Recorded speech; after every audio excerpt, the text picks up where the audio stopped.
Speaker sir, మంత్రి గారు కొన్ని విషయాలు నేను ప్రస్తావించిన వాటిని స్పందించలేదు, వారిని స్పందించాలని కోరుతా ఉన్నా.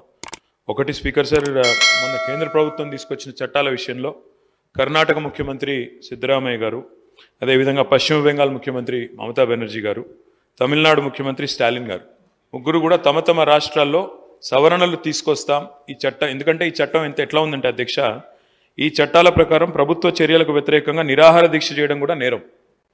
మరి గతంలో మీ పార్టీ వాళ్ళు చాలాసార్లు చేసున్నారు, అలాంటివన్నీ జరుగుతాయి ఇబ్బందులు. కాబట్టి ప్రజాస్వామ్యంలో ప్రజలు నిరసన చెప్పడం కానీ, మరి ప్రతిపక్షాలు నిరసన చెప్పడం కానీ ప్రజల తరపున ఇది పరిపాటి.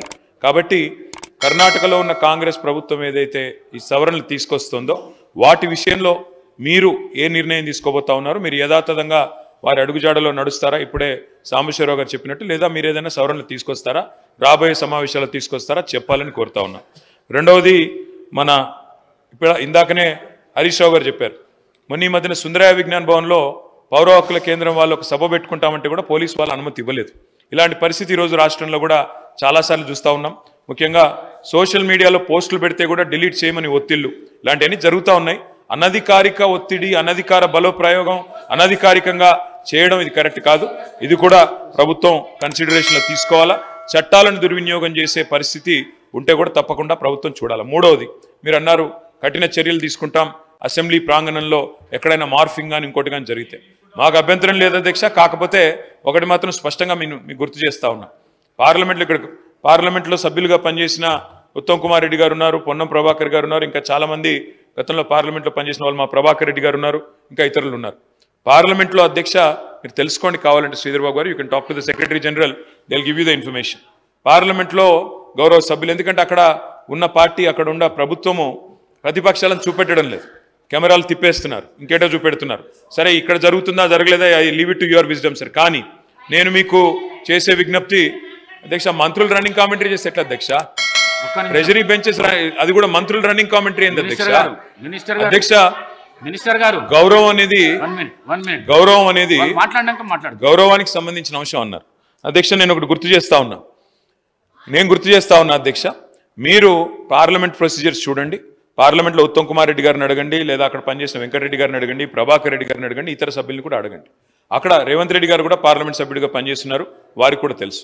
అక్కడ సభ్యులు వీడియోలు కూడా తీస్తున్నారు, ఫోటోలు కూడా తీస్తున్నారు లోపల నుంచి. ఎందుకంటే అక్కడ నిరసన చెప్పే హక్కు ఉన్నప్పటికీ అక్కడ ఉన్న ప్రభుత్వం, అక్కడ ఉన్న ప్రొసీజర్లో వాళ్ళు కంట్రోల్ చేస్తున్నారు. ప్రజాస్వామిక హక్కు ప్రతిపక్షాలది ఏదైతే ఉందో దాన్ని వాళ్ళు మొత్తంగా. కేటీఆర్ గారు, వన్ మినిట్.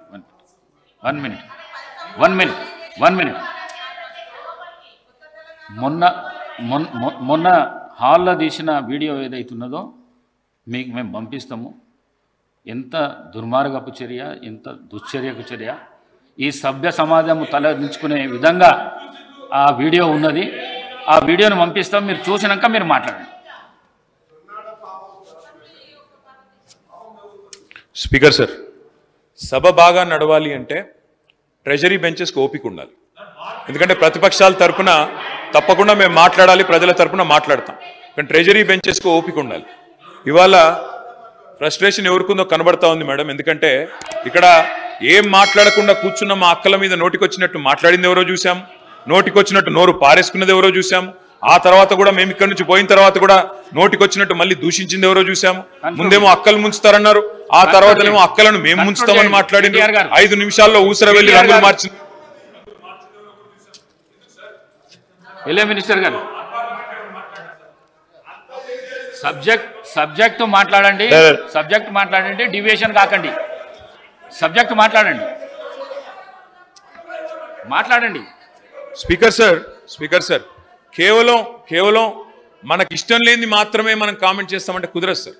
ఇవాళ రెండు వైపులా చూడండి, నేను సబ్జెక్టే మాట్లాడుతున్నా. రెండు వైపులా చూడండి, అందరికీ ఆదేశాలు ఇవ్వండి, భాషని ఉద్వేగాల్ని నియంత్రించుకోమని చెప్పండి. ఓపిక ఎక్కువ వాళ్ళకు ఉండాలి, దయచేసి ఆలోచించుకొని సమయంతో ఉండమని చెప్పండి. అది ముఖ్యమంత్రి గారి నుంచి మొదలు పెడితే అందరికీ ఉండాలి, నెంబర్ 1.